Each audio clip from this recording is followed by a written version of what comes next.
আমার এই পেশেন্টটা এই ভাবির হচ্ছে 20 আগে সিজার করা, এখন সিজারের যে জায়গাটা ওইখানে হচ্ছে খসকাস করতেছে এক সাইড, তাই তো?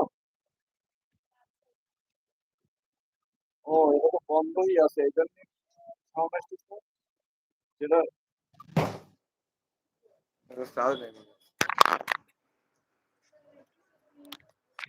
হ্যাঁ, ও, ধন্যবাদ আব্দুল ভাইকে। মানে মাইক্রোফোনের চার্জ ছিল না। আমরা, ওনার দুর্বলতা আছে, আমরা যদি দুর্বলতার দিকে তাকাই তাহলে চায় না পাই। অর্থাৎ প্রেগন্যান্সির পরে তাকে আহ, তরল পদার্থ ক্ষয়ের কারণে যদি কারোর দুর্বলতা আসে সেটা চায় না আসে, কিন্তু আমরা এখন সেটা দেব না। কারণ দেবো, ওনার হচ্ছে এখন আমাকে দিতে হবে কাটা জায়গাটা সঠিক ঠিক রাখতে হবে, যাতে ওতে না পাকে, যেন কুল না আসে যেন। এক্ষেত্রে আমাকে এস্টাফিস থেকে দিতে হবে, অর্থাৎ ধারালো